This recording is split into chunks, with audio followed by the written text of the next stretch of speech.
In today's video, parking fans, we're going to throw it back all the way to 1988. Thank Wood TV 8 in Michigan for providing this footage to us.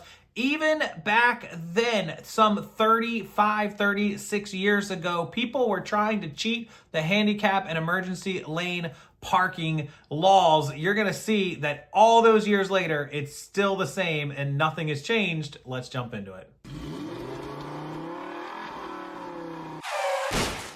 Once again, it's Throwback Thursday on News 8 at 5. As we celebrate 70 years on the air, we are digging through the archives, and we're happy to bring back some of Dick Evans' classic stories. Oftentimes, he met some really fascinating people, and that's exactly what happened in this story from 1988 in Portage.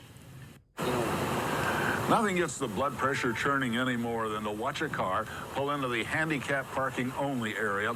The person jumps out and dashes inside to the nearest sale.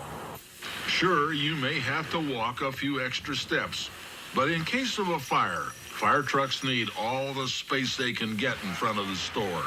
Sir, you're parked in the fire lane. Oh, am I? Yes. Oh, sorry. Sir, the sign says no parking. You're standing in a fire lane. I will move right now. All right. Thank you, sir.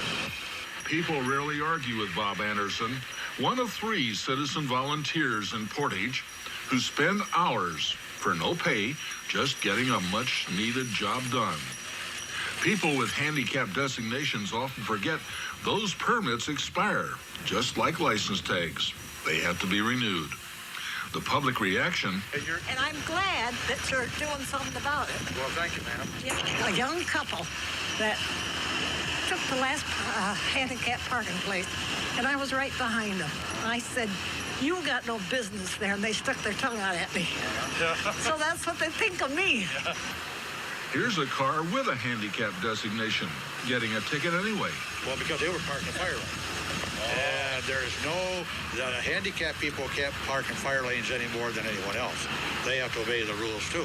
I am shocked at people who do it. And I didn't know whether they ever apprehended anyone. And one day I waited for a girl to come out. She had the classiest red car here, and she was young. And I said, "Do you realize that you are parking in a space you have no right to be in?" And she said, "Well, that's just too bad." And she got in, and off she went. She tore out madly. It's not the same work as a meter maid.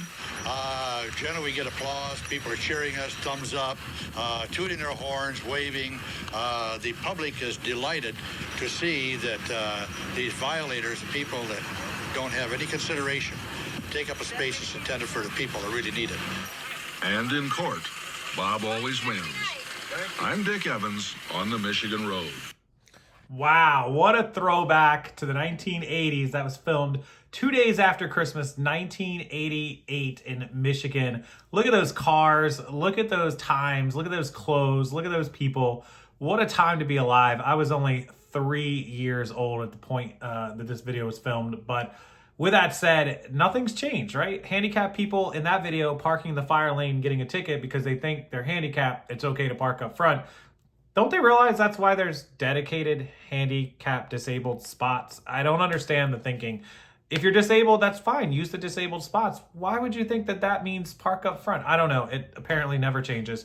I see a ton of disabled parking in front of the fire lane here locally at like Walmart and the bank and everything. And a lot of them have legitimate disabled tags and disabled license plates, and they still park up front. It blows my mind. I don't understand. A lot of times they turn on their emergency park only lights, park anywhere lights also. So hopefully you enjoyed this little throwback. Thank you to Channel 8 News up there in Michigan for putting that out there, that Throwback Thursday. And until the next one, hit the like button, subscribe to the channel, come back and watch future videos. And until next time, I'll see you guys later.